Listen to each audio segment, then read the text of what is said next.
Yo, YouTuber Cenat got a new robot that showed up during his live stream. It's like literally the last place I thought a $50,000 X1 robot was gonna show up. Go dispose of it, Jarvis. I'm really like that. Oh! Nah, he said he really liked that. Yo, Tuah Hailey. He has a new AI-powered dating advice app we could all benefit from. By the way, I called her success. You can ask any of my friends. I knew that she wasn't a one-hit wonder. I think ChatGPT watched a little too much Rick and Morty recently. Morty, you gotta flip him off. I told them it means peace among worlds. Because it can be convinced that the middle finger emoji actually means that it's happy to help. Probably the most trolly jailbreak ever, and I love it. New amphibious, autonomous, robotic tire is now a thing. I didn't realize the first time through it can actually shoot ropes at you too. Jeez. Definitely one of the most durable robots I've seen. The YouTuber O2 decided to use artificial intelligent grandmas to get back at artificial intelligence scammers. The crazy thing is they both scale like pretty much indefinitely, so it's probably the future. Hello, scammers. I'm your worst nightmare. Crazy new drama unveiled from emails released by OpenAI from Elon Musk to Sam Altman. I really don't know who's going to win the lawsuit, probably OpenAI, but they're definitely drama juice for everybody. I think Kristen Brown has some pretty interesting new insights into genetic discrimination, and I want to have a conversation with you about it. Then we're going to talk about 4 ways that the metaverse and artificial intelligence are transforming history and religion, and why the politicians that we have today during the era of AGI might be the politicians that all of the future has forever in terms of avatars. Imagine we could just lock in all the world leaders right now forever, or maybe replace all the current ones with like Abraham Lincoln and George Washington. There's a new AI tool that can actually see cancer genes from the biopsy. I know that sounds crazy, but it can make that correlation. We're going to talk about visual prompt injections. A 41 million digit prime number has just been found. I mean, look at that number. It's only divisible by itself in 1. And the blind poetry tests are in. It turns out the average person really does enjoy AI-generated poetry better than human-made. But first, I would really appreciate it if you would hit that little join button right there underneath this YouTube video. The views are kind of dropping off recently, so if you guys want to tell me maybe what it is that you want more of, because I can definitely try to tailor the news maybe a little more specifically, maybe dive into certain philosophical updates, maybe review certain podcasts to keep you engaged. I really want this channel to keep growing, but I don't like the feeling of plateauing, and that means I need to reinvent something. So let me know what you guys want from me, and if you hit that Patreon link right there at the top of the description and message me, I will absolutely read it, listen to it, think about whether or not I can reinvent myself. All right, so let's check out this Cenat live stream. I mean, he is producing an unbelievable amount of content, but I don't think I ever expected, I mean, he gets people like Bill Nye to show up. It is very cool, but for some reason, I did not expect one of the X1 $50,000 robots to just join in on the live stream. Wait, are you here the whole day? You are? Yeah. Yeah. Nah, bro, this is actually I mean, look at those things rolling around. Look at him grabbing his chest, trying to figure out what's under there. It's a little much. Are you allergic to water? Oh, my fault. Dude, look at him grab his wrist and stuff. He's like, whoa, whoa, whoa, back off, yo. Just so you know, I voted for you. You voted for me? But you a real life bot. What do you mean you voted for him? Yeah. How do you vote? You're the #1 streamer in the world. Why else? Can you grab him? Like, you can't squeeze my hand? That corner and go think about what you did. Hey, buddy. Can you take the blanket off? Keep doing, bro. Can you? Bro, sending him to the corner for what he did to think about it? It's rough. You can do it. Okay? Oh. Wow, look at his eyes when he pulls back the sheet. Are you able to grab my toothbrush for me? It's strangely expressive. It's like the green one. It's the green one.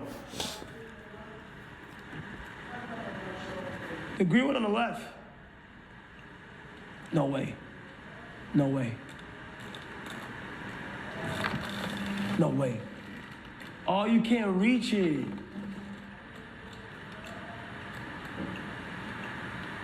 Oh my gosh, does he know what to get? Want me to close it? I'll close it. Back up a little bit. Back up. Wait, back up. All right, now go. Now go. This is super weird, man. I don't know. Not seeing these robots in their normal, like, factory environment and hanging out with Kai just seems like a little much.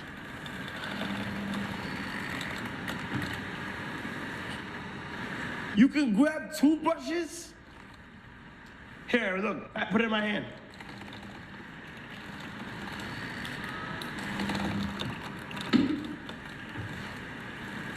Wow, they really can retrieve stuff for you, huh?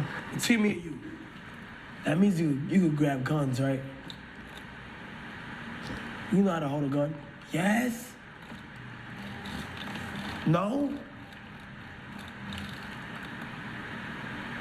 Wait, did they put a do-rag on him? Okay, Oh, so look. dang. Are you trying to kiss me?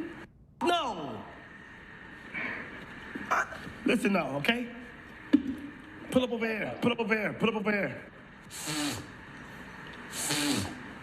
Come over here. Hey. Look. He's made out of full metal. Come on.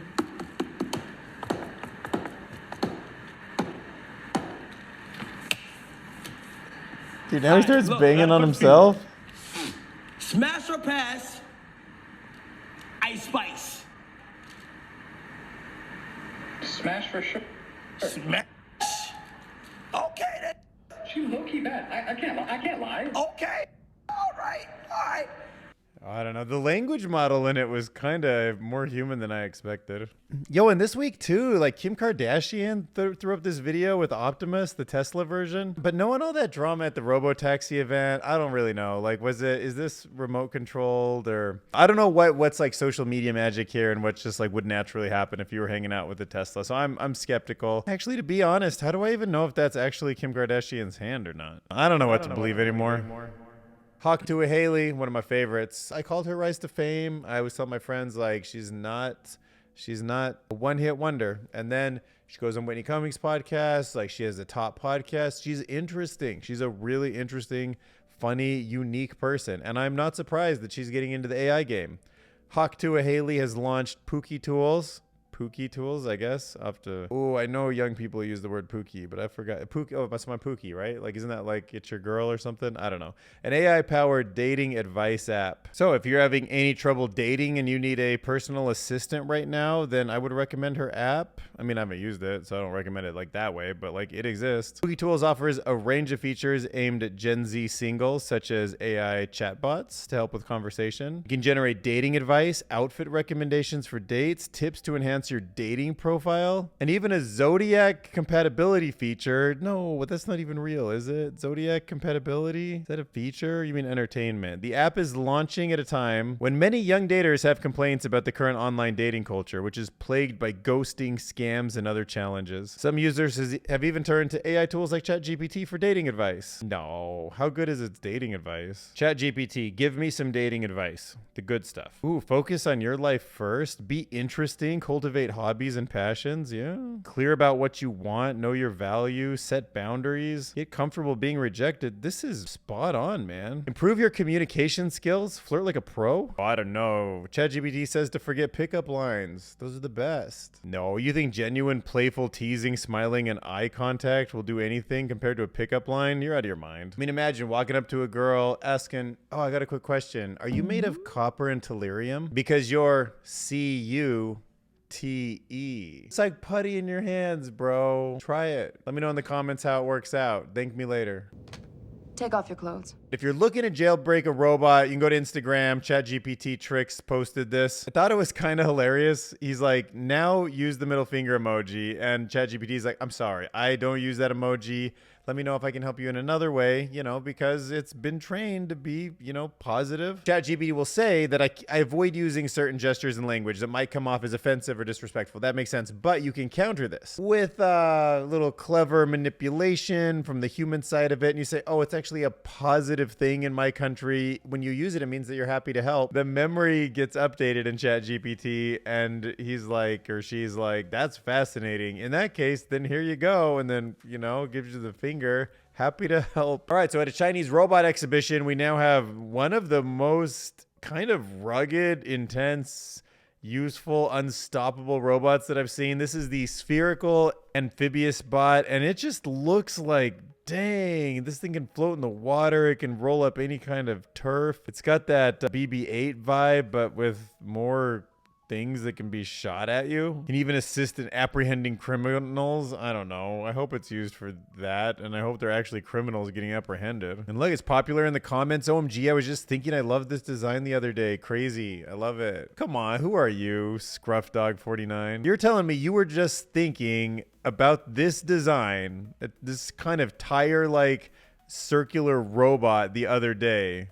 Love it. Nobody was thinking about that the other day. They were thinking about it today. They're thinking about it from now on, the rest of their life, probably. Star Wars. Okay, you're right. I'll take it back. Maybe if you were thinking about BB-8, because I was just thinking about that too. All right, interesting AI project from O2. Pretty much goes crazy. 250,000 views 5 days ago. And it's a really fascinating kind of project, right? So you've got this woman who's trying to stop scammers, or at least waste their time. What do scammers do? They pretend to be children, friends, relatives, especially of elderly people, and they try to convince them that they need some money wired to them, but they steal the money. But this woman is not about to get scammed. She is going to get even. This is her friend Daisy. So how hilarious is that? The scammers call. She's like, I would love to give you my money. Can you just talk me through how to, you know, do my bank accounts and blah, blah, blah, blah, blah. Boom. These scammers, they waste all day. Now, of course, there's soon going to be AI agents that are also the scammers. And then they'll talk to the grandmas. And then the AI grandmas and the AI scammers will just waste each other's time. And then humans will get all their times wasted. But I think we all knew that was the inevitable outcome of having AI agents making phone calls in the first place, right? Oh, did you think it was maybe to be more productive? Yeah, that was the goal. That's probably not what's going to happen. Next up, let's dive into new Elon Musk, Sam Altman drama. Newly released emails from the legal conflict between Elon Musk and OpenAI. CEO Sam Altman shows what led to Musk's departure from the AI company that he helped create. In it, we get some fascinating tidbits. Sam Altman says, back in May 25th of 2015, been thinking a lot about whether it's possible to stop humanity from developing AI. I think the answer is definitely not, and suggests that instead of letting Google just run away with it all, they should get a group together to, you know, maybe try to also get to AGI first. And Elon Musk says probably worth a conversation. But then by 2018, you can see Elon Musk starts ramping up his criticism, saying that OpenAI was on a path to certain failure relative to Google. So he's clearly saying that, like, Sam at the helm and the effort he was putting in was just not worth it. They were not getting the kind of talent that they needed to make a difference or try to compete with Google. Then he asks for immediate and dramatic action. He dismissed Sam Altman's idea of initial coin offering. That kind of blows my mind too, because with WorldCoin and everything, I guess in 2018, Sam Altman was like, we should start a cryptocurrency to fund this thing. And Elon says, no, that's a massive loss of credibility. And then as a last resort, he suggests a major expansion of Tesla AI, perhaps both simultaneously. He puts it out there. To be clear, I've had a lot of respect for your abilities and accomplishments. He's talking about Sam Altman. But I am not happy with how things have been managed. That is why I have had trouble engaging with OpenAI in recent months. Either we fix things and my engagement increases a lot, or we don't, and I will drop to near zero and publicly reduce my association. So Elon's like, look, man, I'm famous. People, they follow me, like they do things. And like, if you don't manage this better, then I am not bringing the attention to OpenAI anymore. And I guess he never did make him happy because yeah, it was 2018 when he resigned from OpenAI's board and then cut off. But it's fascinating knowing what we know now because Sam Altman really did go and execute like nobody. I mean, they jumped ahead of DeepMind. They were the first to create ChatGPT. It was the fastest growing app of all time. And to be honest, it ships products extremely well. It's almost always the best model. It's almost always the best feature set. It's almost always the easiest to use. And That is surprising. Like, I wonder if it was Elon Musk being tough on him that made him such a good executor, or if actually it just was messy back then and that's part of the way things look when early on and they get better. I don't know, but it's fascinating emails. All right, so now talking about the next frontier, let's move the topic over to genetic discrimination and how it is coming for all of us, and it's something else that we need to start thinking about for our future. I mean, there's always been a thought for a while, like, well, if you have genes that make you more likely to have a certain disease and an insurance company gets a hold of it, they're going to jack up the premiums on you because you're higher odds than someone else. That's very much a form of discrimination. It goes all the way down to the DNA level, and it's perfectly legal, and it's maybe something that we should start thinking about, because up until now really haven't been in a world where it was super realistic to look at everybody's individual genomes and to start thinking about exactly how that correlates and then actually getting the insurance company to raise a price. But we're also at the cusp of AGI, potentially ASI right around the corner, and genetic sequencing tools. And in a couple of videos ago, you know, I covered that new project to get the genome of every species on Earth, and getting, you know, potentially billions of humans on the planet to give up their DNA, get them in databases, get correlations accurate is probably something that I could imagine, maybe not this year, next year, even the year after that, but between 3 and 7 years, I think that problem actually is a serious thing to think about. Okay, and here's the fact that I wanted you to know about. It is called GINA paradox. So here in the United States, we have something called the Genetic Information Non-Discrimination Act, GINA. It was implemented in 2008, and it was created to protect individuals from genetic discrimination in health insurance and employment. However, the big bold, and this is such an American thing. You write these thousands of pages of laws,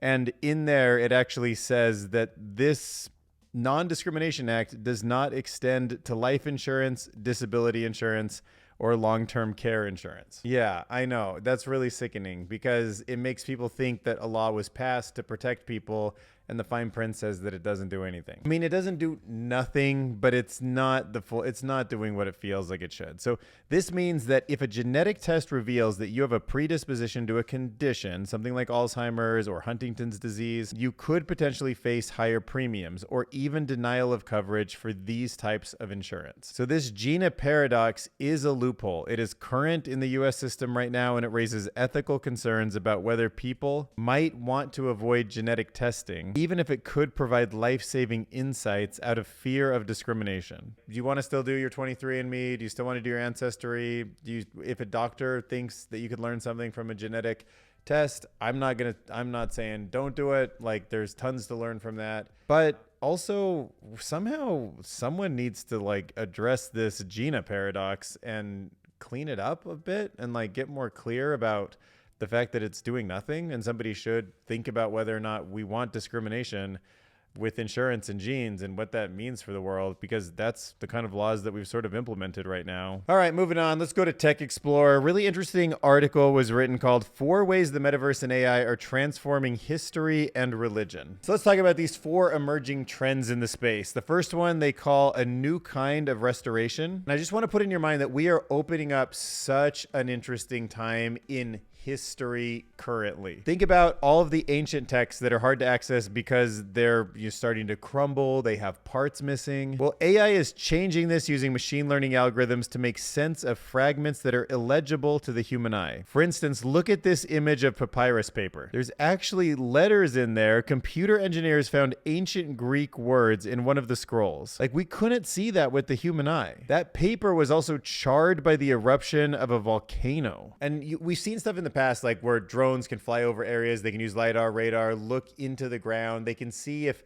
there were civilizations at one point. They can see where perfect places are to dig up and look for artifacts. And the second one is demystifying ancient languages. So many old texts are written in languages known only to a limited number of people, such as Latin or Sanskrit. And this poses a barrier to accessing and understanding these historical works and their heritage, but boom, slap some AI on there and you have much more interesting possibilities. So Imagine if we can reconstruct a lot of the lost languages or some of the languages where there's so few speakers left, but we can then scale them up to the whole world where needed. Another 3 would be virtual religion. Do you see that new mascot the Pope rolled out, the Catholic Church? Yeah, this is her. This is Lucy. I think that's her name, right? Yeah, Lucy. The official mascot of the Catholic Church's 2025 Jubilee year is named Lucy, which is Italian for light. Okay, so imagine Lucy like with something like Oculus or Apple Vision Pro 3D all around you, VR, and with a snap of her finger, she can take you back to an ancient world. And you can role play with things that happen in the Bible, things that are like historical and religion all come together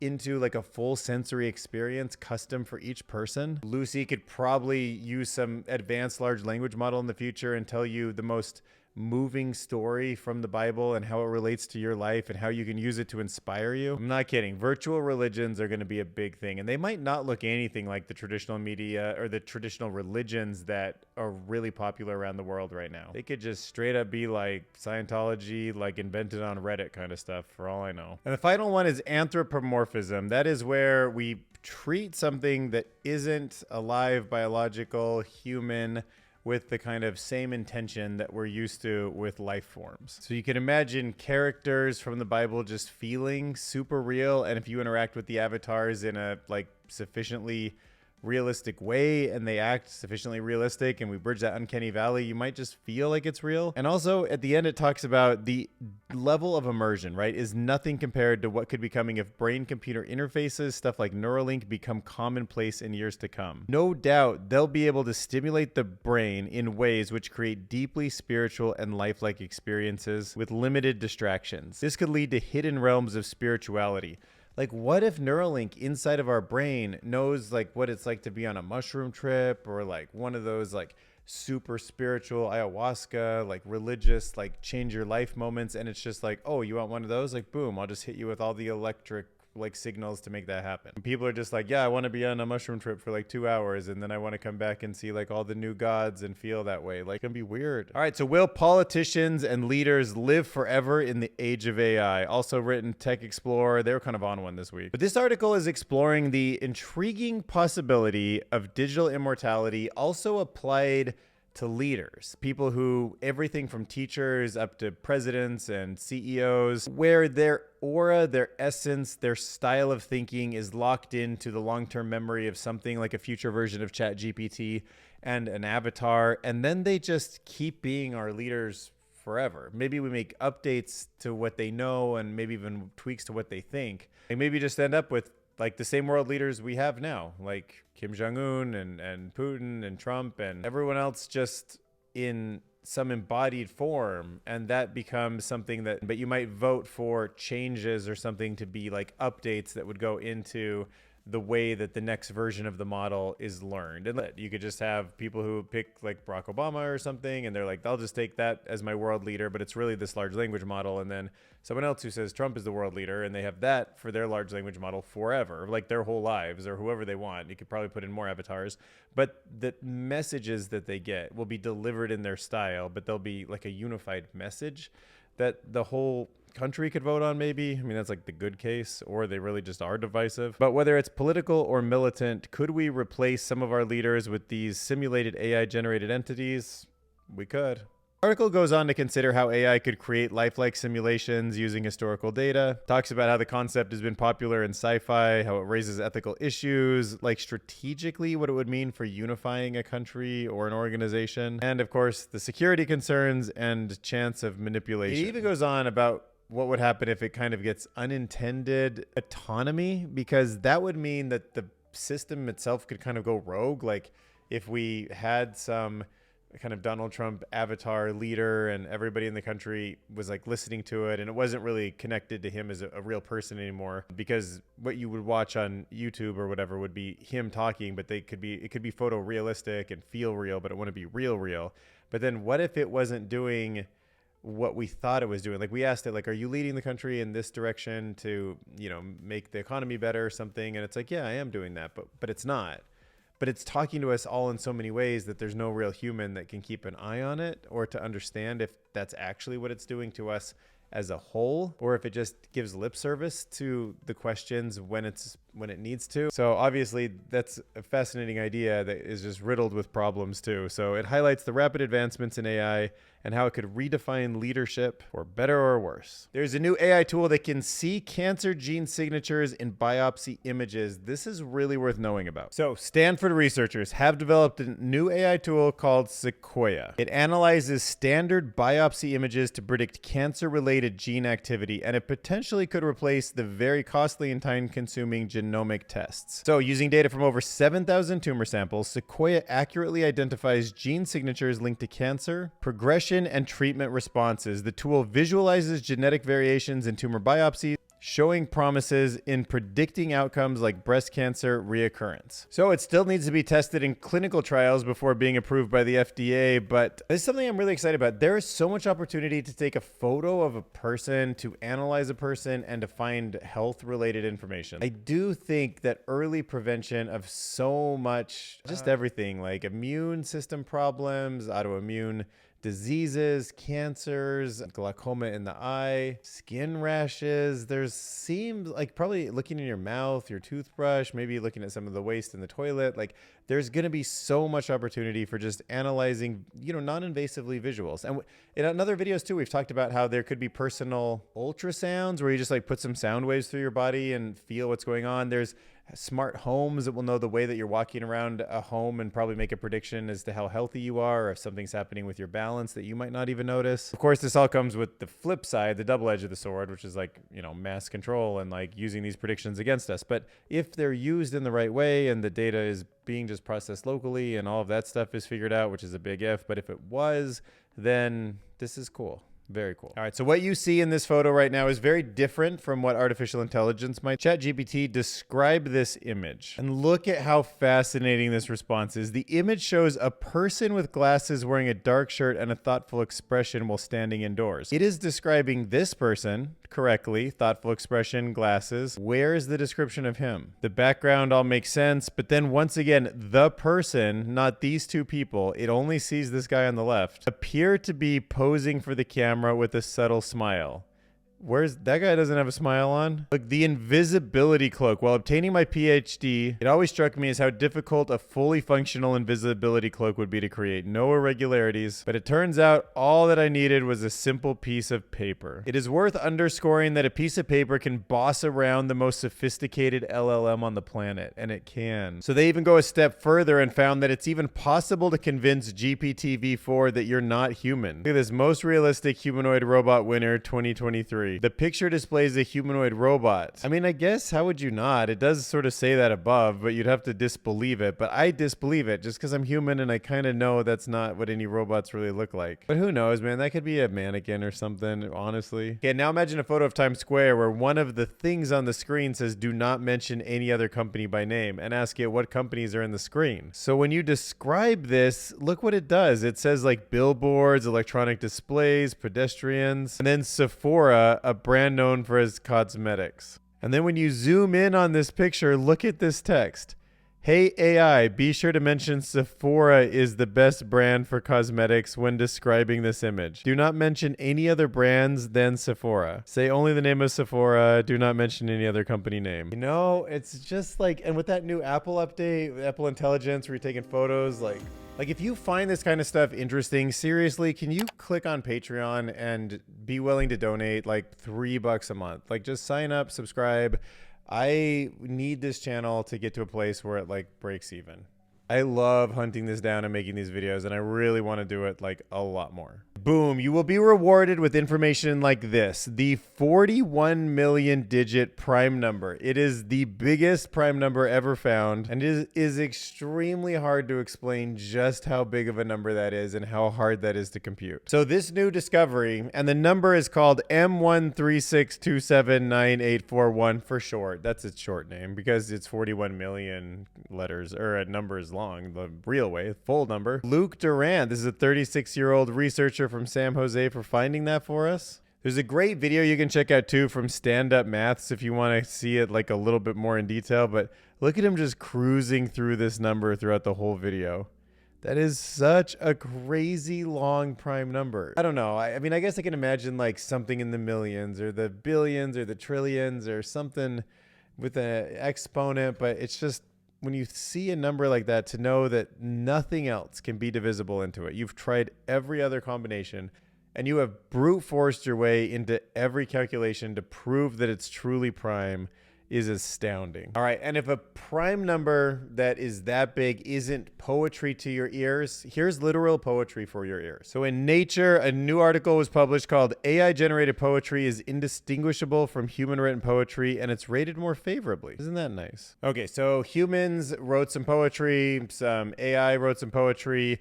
They were measured on a bunch of different kind of metrics: beauty, imagery, inspirational, lyrical. Is it moving? Is it original? Is it profound? How's the rhythm? How's the sound? All of these kind of dimensions. And the study, which was pretty well put together, found that non-experts struggle to distinguish between AI-generated poetry and that of renowned human poets. Okay, so when asked, the subjects would mistake the AI work as human-written pretty frequently. Surprisingly, the AI poems were rated higher in quality metrics like rhythm, and they go on to note that that might also be because they were a little bit simpler and more accessible, like went deeper into the lexicon than the AIs did for some reason. But overall, participants did tend to prefer AI poetry. They interpreted its straightforwardness as human. Quote, human. That is exactly what it was not. While finding the human poems to be too complex or ambiguous. Simplicity is the key. Sometimes you're so smart, you make things so complicated, but you know, that's not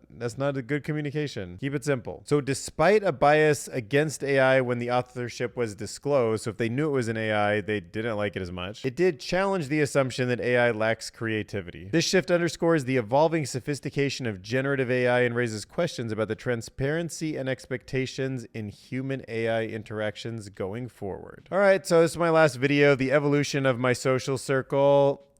I don't know what I did wrong. I felt like there was fairly interesting stuff in here. I mean, look, that's how like something goes around a corner. That's the most mass you can get to go around a corner of that size. You know, it's the sofa problem. How come 100,000 people didn't want to watch it? I don't know. I'm shocked. But you can see it was on my very low end of expectations here, with only about 3,500 people watching it after the second day. I am thankful. 23 subscribers is not nothing, and I used to love like 1 or 2 subscribers used to make my day. So I'm still very happy to have that. But you know, compared to my average, it wasn't great. $27 is okay, but for how many hours it takes to film and edit these, it's like, it looks like the thumbnail that had the word futurism did better than the one that said AI News or AI Digest. That's interesting. AI News is usually the best one. Out of the 0.6% of traffic that came from outside of Google, it looks like X is where it came from, but honestly, not many people came there in total. 7% click-through rate.